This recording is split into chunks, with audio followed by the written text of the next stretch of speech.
Let's talk about the best way to get yourself permanently watched. And here's the twist. You don't have to mess up to be watched. You just have to do everything right, consistently. But what if I told you that your consistent behavior could be locking you into a role you can't escape from? Stick around because I'll reveal exactly how this happens. You hand in your report every Friday at 3 p.m. You volunteer for the messy projects. You think you're building a reputation for reliability. You are, but not the kind you imagine. While you're busy being consistent, the system isn't planning your bonus. It's doing something colder. It's calibrating you. It's drawing the blueprints for your own custom-built cage. Your consistency isn't a virtue signal. It's a data stream, and you're the source. Quick question. What kind of employee do you think the system's real algorithm, not your boss, the actual code, likes best? A, the wild card, amazing 1 month, average the next. B, the permanently middle of the pack, never fails, never shines. C, the one who's stably, reliably good, every single time. Put your guess in the comments. The answer isn't about fairness, it's about code. We're sold this idea that consistency is key. It's the mantra of the dependable worker. Here's the reality your manager won't tell you. The system doesn't value your consistency, it exploits it. Meet Mike, a data analyst in Berlin. For 6 months, his performance scores are a perfect, steady 85 out of 100. He's reliable. Month 7, he knocks it out of the park, scores a 95. The system doesn't celebrate. It flags him, anomaly detected, plus 10 deviation from baseline, investigate. Month 8, he's back to an 85. The system flags him again, performance reversion, potential motivation issue, monitor. Mike's consistency didn't earn trust. It built a prison of expectations. But here's the catch. Any move, up or down, trips the alarm. What happens when your success becomes the very reason you're locked in place? You're not a person. You're a data series that's supposed to stay flat. How many of you feel like you've been stuck in a role that no longer challenges you? You work hard, but it feels like every effort just reinforces the same routine.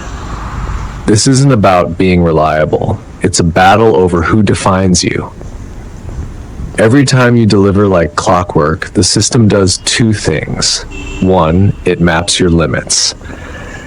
So this is what they can reliably do. 2, it reclassifies you. You go from employee to predictable resource, a low maintenance, high efficiency component for its machine. Your dependability is just a metric for them. Low management cost. You've turned yourself from a human into a predictable function. But what if this predictability comes at the cost of your potential? Are you ready to break out, or will you continue being the model employee defined by the same old metrics? Input X, you'll give output Y. Every time. Think of it as digital sculpting. The first time you're perfectly on time is a chisel tap. The 100th time, the shape is set in stone. Now, being 5 minutes late isn't just being late. It's a statistical deviation, a betrayal of the model. Your excuse doesn't matter. The data shows an anomaly. It's like you pick up one piece of trash in the park. A smart city camera sees you. The next week, that bin has your digital name on it as the volunteer caretaker. Your good deed wasn't kindness. It was you accepting a permanent assignment. Or you run on a smart treadmill at 8.0 kilometers per hour. After a while, if you run at 7.9, it nudges you below your standard. At 8.1, exceeding your pace. You're not exercising anymore. You're a calibration sample for the machine's AI. Your freedom is irrelevant. Consistency is the only goal. If you feel your life narrowing into a corridor of expectations, type trapped below. This isn't new tech, it's ancient power logic. A Chinese strategist, Han Feizi, said it 2,300 years ago. To believe something without proof is stupid. To use what you can't verify as your basis is a scam. The modern translation? The system can't prove you're loyal or talented deep down, but it can prove you've been on time 100 times in a row. So that's what it uses. Your verifiable behavior becomes the only truth. And once that truth is consistent, you must remain consistent forever. You become the measuring stick, and a measuring stick can't move. Imagine your company has a hidden dashboard, the human calibration center. No faces, just live stats. Chris, time to complete task, deviation 2.1 min, rating highly predictable. Emma, client score fluctuation 3.7%, rating emotionally stable output. David, project cycle variance 4.2%, rating low risk resource. See? No creative, innovative leader, just parameters for a scheduling algorithm. You've been translated into efficiency stats. Here's the knockout punch. In Silicon Valley, an engineer named John got scores of 85 for 3 straight years. He won the Most Consistent Contributor award. Year 4, he delivers a masterpiece, scores a 95. In his promotion meeting, an exec says, "This 95 is great, but it's an outlier. It messes with our models. Do we plan for John the consistent 85 or John the unpredictable 95? The 95 is inconvenient." Let that sink in.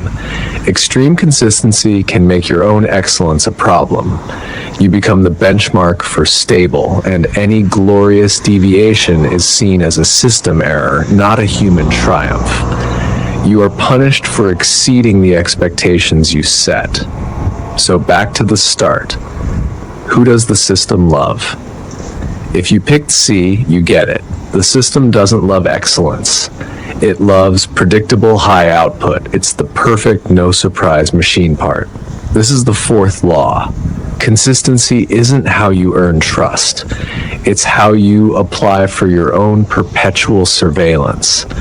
They watch you not because you might fail, but to ensure you never stop being exactly what you've always been. Now, you're probably thinking, if initiative, reliability, and consistency are all traps, what's left? I'll just be totally visible and transparent. I'll over-communicate. If they see everything, they'll understand and trust me. Oh, that's the sweetest, most dangerous lie of them all. Thinking visibility is a reward is like thinking a spotlight in a prison yard is a privilege. It just makes you easier to shoot. Our next video is why visibility is a tax, not a trophy. But before you think that's the end of this journey, wait until you see the second part of the equation. It's not just about being visible. It's about what happens when the system starts to track every single move you make. We'll show how your attempt to be seen clearly just gives the system a better, high-definition view to judge every single flaw. The reward for transparency is life under a microscope. From the surveillance of consistency to the microscope of visibility, this is the system's full containment protocol. You've just understood the first part. The second is where you truly become a specimen. The system promotes consistency because it needs fixed points in its universe, and it has chosen you to never move again. If you want to see what happens when you step into the light, subscribe. The next lesson isn't about hiding. It's about seeing the price of the spotlight before you volunteer to stand in it.